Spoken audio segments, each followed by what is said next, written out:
રાજકોટના ઉપલેટા તાલુકાના ઢાંક ગામની ચૂંટણીમાં સરપંચ અને સભ્યો સહિત તમામ બિનહરીફ જાહેર થયા। ઢાંક ગ્રામ પંચાયતમાં કુલ 12 જેટલા વોર્ડ આવેલ છે, જે માટે 25 સભ્યોએ ઉમેદવારી નોંધાવી હતી, ત્યારે સરપંચ માટે 2 વ્યક્તિઓ દ્વારા ઉમેદવારી નોંધાઈ હતી।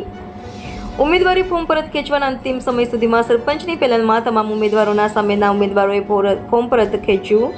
તમામ સભ્યો તેમજ સરપંચની સામેના ઉમેદવાર દ્વારા ઉમેદવારી પરત ખેંચાતા ઢાંક ગ્રામ પંચાયત સંપૂર્ણપણે બિનહરીફ જાહેર થઈ છે। સરપંચ અને સભ્ય બિનહરીફ જાહેર થતાં બિનહરીફ થયેલા સરપંચને હારતોરા કરી વાજતે ગાજતે ઢોલનગારા સાથે શુભેચ્છાઓ પાઠવવામાં આવી। રિપોર્ટર જગમાલ સુવા, ઉપલેટા।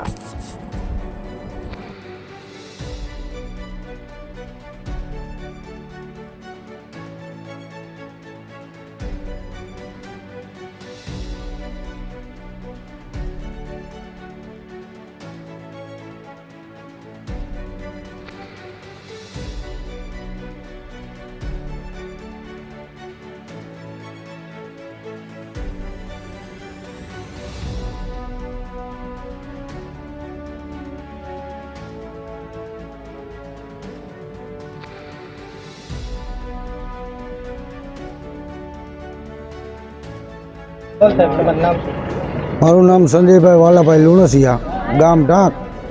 અમારે ગ્રામ પંચાયતની ચૂંટણી અનુસૂચિત જાતિની સરપંચની ચૂંટણી હતી। એમાં અમારે 12 સભ્ય હતા। 12 સભ્ય બિનહરીફ થયા, સરપંચે બિનહરીફ થયા। અને હંમેશા આપણે આખા ગામના ભેદભાવ રાખશું નહીં અને બધાના કામ આપણે કરશું। સરકારના ગામમાંથી ગામમાં ગોકળિયું બનાવવાની ઈચ્છા છે આપણી। ના, કોઈ દિવસ નહીં। આ અનુસૂચિત જાતિ પહેલી વાર 60 વર્ષમાં હતી, જનરલ।